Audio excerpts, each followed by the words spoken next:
Bismillahirrahmanirrahim. Assalamualaikum warahmatullahi wabarakatuh.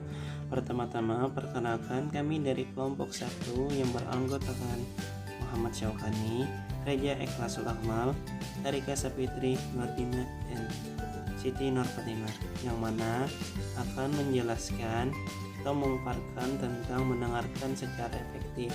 Jadi, bagaimanakah atau apakah itu mendengarkan secara efektif? Apa itu mendengarkan?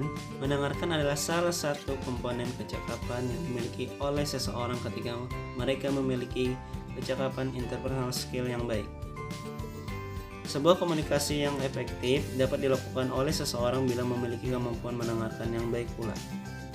Dan kemampuan mendengarkan menjadi hal yang pokok harus dimiliki seseorang bila menginginkan terjalinnya komunikasi secara efektif. Apa pentingnya mendengarkan? Kemampuan mendengarkan seseorang jauh lebih penting dan berharga dari kemampuan berbicara. Dan kemampuan mendengarkan menempati urutan teratas yang wajib dimiliki oleh seorang manajer yang ideal. Walaupun banyak survei menempatkan kemampuan untuk mendengarkan, kemampuan mendengarkan merupakan kemampuan yang harus dimiliki. Sangat jarang orang mau untuk meningkatkan kemampuannya mendengarkan. Jadi ada beberapa metode atau keterampilan dalam mendengarkan secara efektif, yaitu mendengarkan, kedua pemahaman, ketiga mengingat, keempat menafsirkan, dan kelima mengevaluasi. Adapun beberapa tipe respon mendengarkan. Yang pertama, mendengarkan dengan diam, mengajukan pertanyaan, mendorong berbicara lebih lanjut, memberikan dukungan, dan kelima memberikan. Lalu ada juga hambatan dalam mendengarkan secara efektif.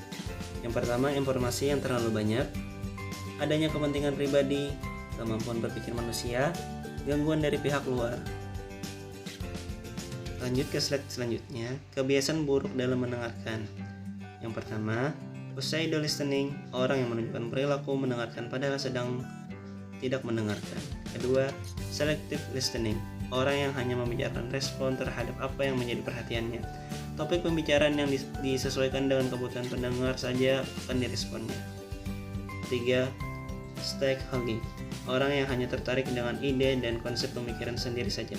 Seakan mereka mendengarkan, sesaat setelah jeda, mereka berbicara dengan konsep pemikirannya sendiri. Keempat, filling in gaps, orang merasa tahu dengan segala persoalan yang sedang dihadapi pembicara. Konsep pemikirannya saja yang lebih dipentingkan. Insulated listening, orang yang seringkali mengabaikan atas informasi yang disampaikan oleh pembicara. Keenam, defensive listening, orang yang tidak merasa aman dengan dirinya dan sering melakukan penyerangan dengan kata-kata demi mempertahankan diri. 7. Embracing, orang yang mendengarkan dengan seksama dengan maksud untuk melakukan penyerangan baik kepada komunikator. Lanjut ke slide berikutnya. Beberapa kiat menjadi pendengar yang efektif. Yang pertama, sebelum menghadiri suatu seminar, rapat, atau pertemuan bisnis, kita perlu mempersiapkan diri dengan membaca bahan-bahan yang ada hubungannya dengan topik pertemuan. Kedua, tangkap kata-kata kunci dan konsep utama pembicaraan. Meskipun demikian, jangan melupakan detailnya yang bisa memperjelas gambaran yang akan kita bentuk. Ketiga, pusatkan perhatian pada yang diucapkan pembicara. Pikirkan yang menjadi pesan dari topik pembicaraan, lalu ajukan pertanyaan atau tanggapan yang perlu dianggap perlu. Keempat, konsentrasikan pikiran hanya pada pembicaraan yang sedang berlangsung. Jangan biarkan pikiran melayang. Tunjukkan sikap kesediaan mendengar dengan menatap pembicara, mengangguk, atau memberi tanggapan. Keenam, jangan tergesa-gesa mengambil kesimpulan. Dengarkan dulu seluruh pembicaraan, ajukan pertanyaan, baru kita ambil kesimpulan. 7. Memusatkan perhatian pada gaya, penampilan, atau pakaian si pembicara.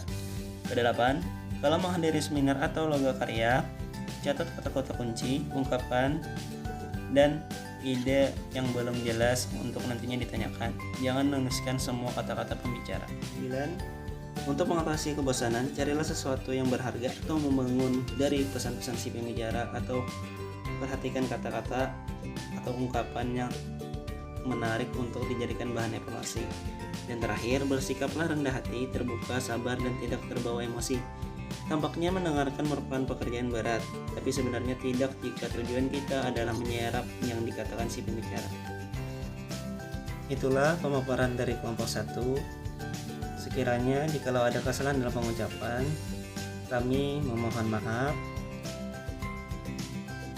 Sekian, terima kasih karena telah menonton video ini. Syukran, wassalamualaikum warahmatullahi wabarakatuh.